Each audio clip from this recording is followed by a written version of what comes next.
everyone, and welcome back to the Entertainment Esquire. Today we'll be discussing celebrity lawsuits in the context of Kim Kardashian and Kris Jenner's defamation lawsuit against Ray J and his countersuit against them.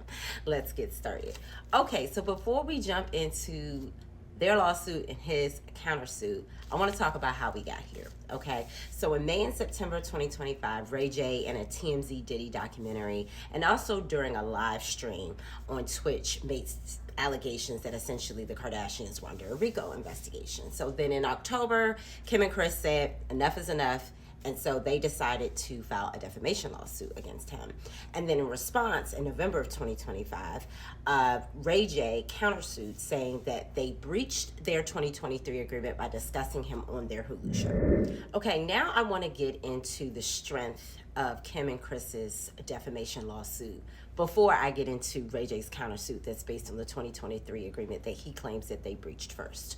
So we know that defamation is, we've said this on this show a million times, a false statement of fact, not opinion, that is obviously either spoken or written, so it's published to a third party that hurts someone, right? Causes damages. And so in this case, they're saying the RICO allegations hurt their reputation, especially their professional one.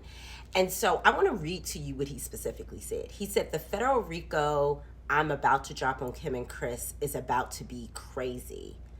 The feds is coming. He even said it would be worse than Diddy.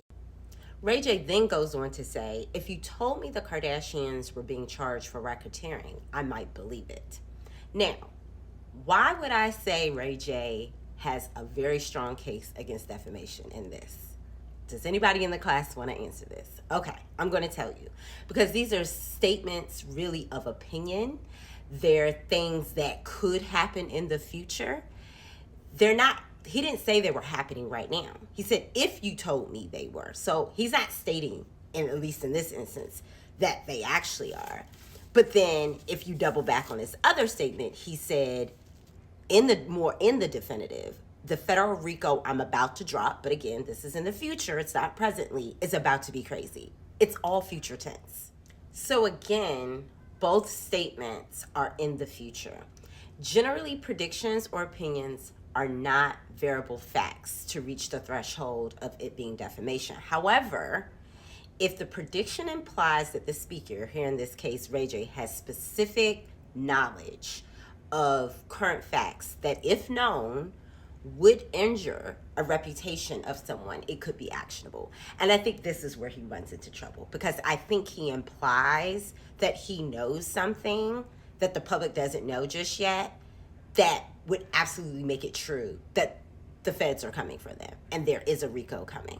So I think if Kim and Kris lean into what he was implying, they may have a case.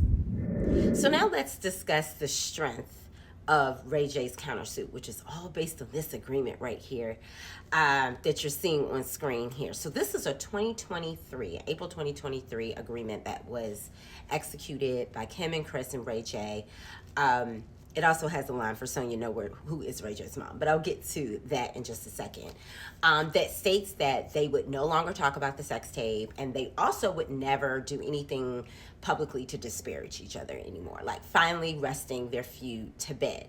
Now, why did this agreement come about? It came about because in 2022, there was a Hulu episode where, again, I think like the sex tape was referenced, but it was also referenced that maybe Ray J had like sexually assaulted Kim in her sleep, and they almost said it like a joke, but obviously he didn't find it as a joke.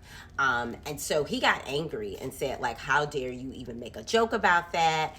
He also accused them of releasing revenge porn, and he accused them of extortion. And so in response, Kim's legal team said, okay, let's come up with this 2023 agreement where we just don't talk about it anymore. And they paid him $6 million, and that was supposed to be it. However, he claims that 1 month after they signed the agreement, they still discussed it on the show. They still discussed the sex tape on the show. And I can't remember if it was specifically about there being a second sex tape, but they definitely, again, a month later, he's claiming discussed it on the show. Now, what's interesting is this agreement, well, two interesting things about this agreement. It holds harmless Disney and Hulu for anything that happens on the show, even if the sex tape is brought up. So he can't sue them. That's obviously where the even bigger pockets are. Also, Sonia Norwood, his mom, conveniently did not sign the agreement. Now, why is it important that Sonia Norwood did not sign this agreement? And again, maybe there's some other executed copy somewhere, but if this is the only copy they have and she didn't sign it, she actually spoke up and said, in response to, which I'll get to in a second, them saying that they hadn't orchestrated the sex tape and some recent affidavits they filed. She finally broke her silence and said, hey, like, if you didn't orchestrate it, then who did? Like, we got to start telling the truth basically about the situation. So I find it interesting that she spoke up and said something. And I think she's okay as long as there's no executed document floating around. And this is the one, maybe this is the only one we got a copy of. But so far, the one that's publicly floating around does not have her signature, which leads me to the last thing I want to discuss about this whole situation. The affidavits that were recently filed in this matter. So you have Kim and Chris's defamation lawsuit, and then you have a countersuit of breach of contract where Ray J is saying, well, the thing they had me sign, they kept breaching it anyway, right? So you have these two suits going.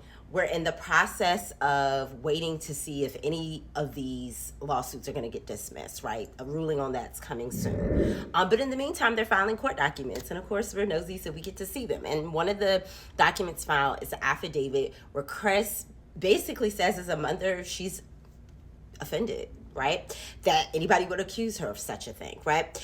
I want to just pick out some keywords. She said that it was entirely untrue that she orchestrated, produced, created, or distributed any sex tapes. So again, if she can prove that she didn't do any of those verbs, then I guess she's okay. But if not, she just perjured herself. Now let's move on to what Kim said.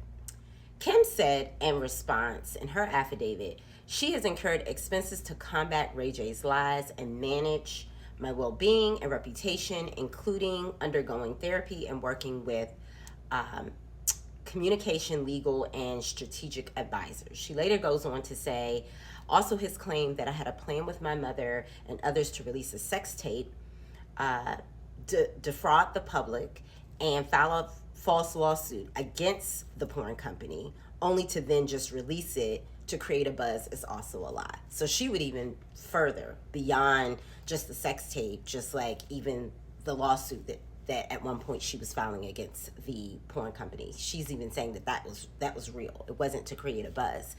And so what do I think about these statements? Again, if it can be proven that any of what she said, I think what she said about incurring expenses to manage her reputation and all of that probably isn't something you could prove that's false.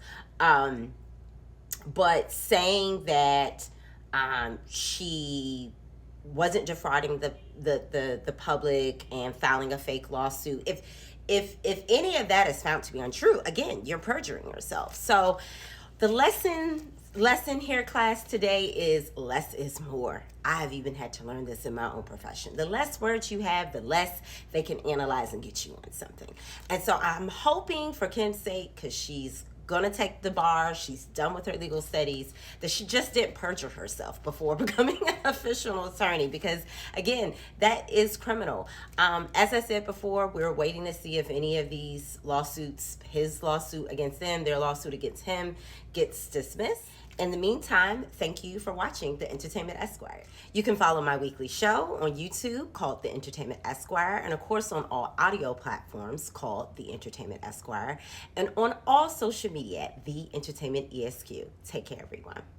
Thank you for listening to The Entertainment Esquire. Find our show on YouTube at The Entertainment Esquire and on social media at The Entertainment ESQ. Need a legal consultation? Need a lawyer referral or legal resources for your business or legal matters?